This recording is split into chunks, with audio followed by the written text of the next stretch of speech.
โอ้โหสิงโตคำรามทีมชาติอังกฤษโซฟอร์มแจมไล่อัดทีมชาติปานามาด้วยสกอร์2-0ในศึกฟุตบอลโลกรอบแบ่งกลุ่มนัดสุดท้ายของกลุ่มแอลโอ้โหสุดๆจริงๆโดยในเกมนี้ทางฝั่งโทมัสทูเคอร์นายใหญ่ของสิงโตคำรามจัดมาเต็มเลยโดยนำทัพมาทางฝั่งแฮร์รี่เคนหัวหอกตัวเก่ง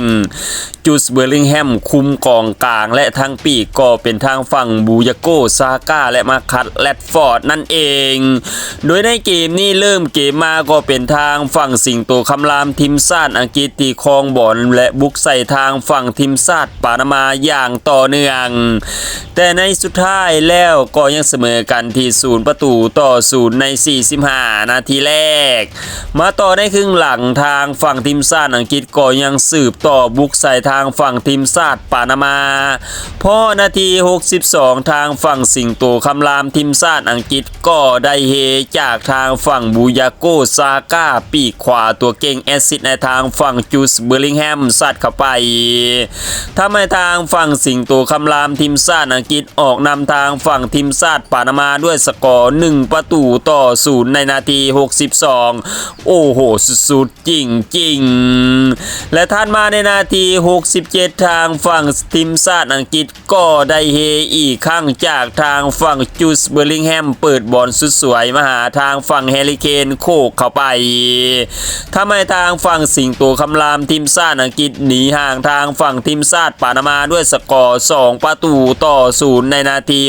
67โอ้โหสุดๆจริงๆทางฝั่งทีมชาติอังกฤษหลังจากที่ปลดล็อกพวกเขาก็ไหลสกอร์ใส่ทางฝั่งทีมชาติปานามาเลยหลังจากนั้นทั้ง2ทีมก็ทำประตูเพิ่มมาได้ทำให้จบลงด้วยทางฝั่งทีมชาติอังกฤษไล่อัดทางฝั่งทีมชาติปานามาด้วยสกอร์2-0ในศึกฟุตบอลโลกรอบแบ่งกลุ่มนัดสุดท้ายของกลุ่มแอลโอ้โหสุดๆจริงๆทางฝั่งทีมชาติอังกฤษส่วนนักเตะที่โดดเด่นในเกมนี้ก็ต้องยกให้ทางฝั่งจูสเบอร์ลิงแฮมกองกลางตัวเก่งจากค่ายลาซันสุขาวนั่นเองโดยในเกมนี้เขาเป็นคนที่เบิกสกอร์แรกทางฝั่งสิงโตคำรามทีมชาติอังกฤษและเขาก็ยังเป็นคนที่แอสซิสต์สุดสวยทางฝั่งแฮร์รี่เคนโคกเข้าไปต้องยอมรับว่าเขาเด่นจริงๆในเกมนี้หลังจากในเกมมีทางฝั่งทีมชาติอังกฤษสามารถเก็บเพิ่มอีก3คะแนนเต็มทำให้พวกเขาลั่งอยู่ในอันดับที่1ของกลุ่ม L แข่งไปแล้ว3นัดชนะ2เสมอ1มี7คะแนนไม่ลูกได้เสียบวกอยู่4ส่วนอันดับที่2ก็เป็นทางฝั่งโครเอเชียนั่นเองแข่งไป3นัดชนะ2แพ้1มี6คะแนนไม่ลูกเสียบวกอยู่0ส่วนทางฝั่งกาหน้านั่นอยู่ในอันดับที่3มี4คะแนนส่วนอันดับที่4เป็นทางฝั่งปานามาแข่งไป3นัดบ่เคยชนะไผเลยโดยอันดับ1อันดับ2เข้ารอบโดยอัตโนมัติส่วนอันดับ3ต้องมา